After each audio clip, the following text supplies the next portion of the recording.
Eşhedü en la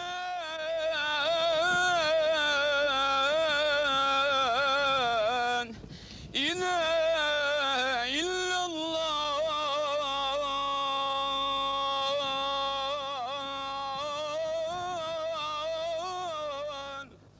There is no God but God, and Muhammad is his prophet. 5 times a day from mosques and minarets all over the Muslim world, that call goes out from Amwazin, calling the faithful to prayer. And a good Muslim will answer these calls because it's an essential part of his religion, a demanding religion which is spread from the Middle East to Europe, to Africa, to Asia, even to America.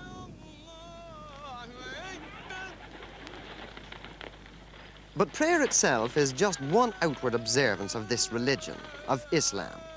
There are others, many others, because Islam doesn't just mold men's minds. It dictates their way of life.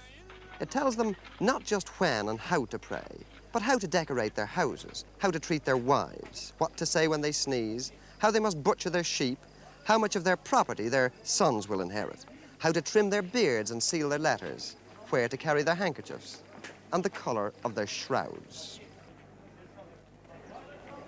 But here in Turkey, once called the Sword of Islam, here in Istanbul, with the minarets of its 500 mosques piercing the sky, here all the traditions of a great faith were trampled on by one man trying to drag his nation into the Western world of the 20th century by the seat of its baggy Turkish breeches. Mustafa Kemal was the man who changed all that. Kemal, who called himself Ataturk, the father of the Turks, was the soldier who led his country's revolution and proclaimed Turkey a republic after the First World War.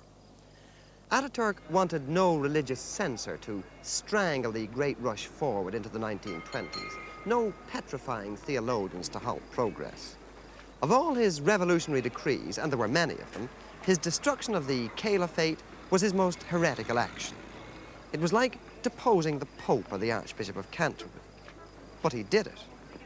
And he got away with it by the sheer force of his own magnetic personality. He did it, but it wasn't easy. Ataturk did away with Arabic, the holy language, so that it only existed on ancient monuments. He banned all the trappings of Islam. The fez had to be replaced by the Western hat, so that its wide brim would prevent men laying their foreheads on the floor while prostrating themselves towards Mecca. He made them wear lounge suits instead of flowing robes. He removed the veils which covered the faces of modest Muslim women. He made them have civil marriage ceremonies. Ataturk's decrees became the new Quran in Turkey. They replaced the old teachings which for generations had governed men's births and lives and deaths. But even an Ataturk, great national hero and liberator though he was, even an Ataturk couldn't kill the inner spirit of Islam. So Islam bided its time. And in 1938, when Ataturk died, the imams felt it was safe perhaps to begin just a cautious revival.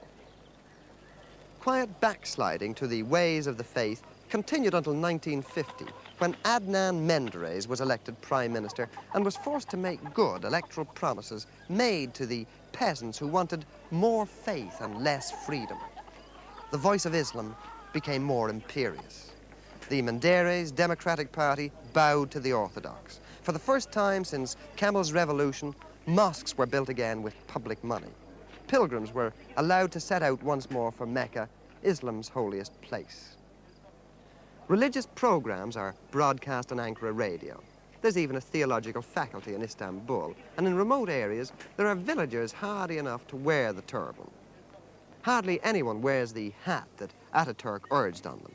They temporize with a cap, which they can turn back to front while praying so that the peak doesn't prevent their foreheads from touching the ground. And older women are clamping the veil tighter around their faces.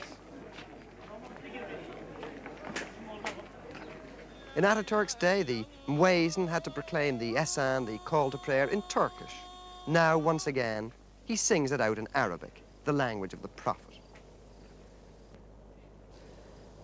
Menderes himself paid dear for his concessions, for his adulteration of the pure milk of Kemalism. When the army revolted in 1960, they had him tried for corruption and hanged him.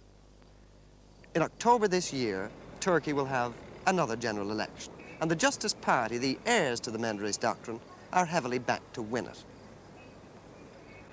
There's certainly a revival of Islam in Turkey today, and some of these mosques have congregations which many a Church of England clergyman might well envy. What Ataturk tried to destroy with his codes and his decrees is apparently indestructible, and certainly there are almost daily inroads being made into his policy of official agnosticism. But it remains to be seen whether a new government in a westward-looking Turkey will be prepared to allow the ancient faith to regain the power that it once had.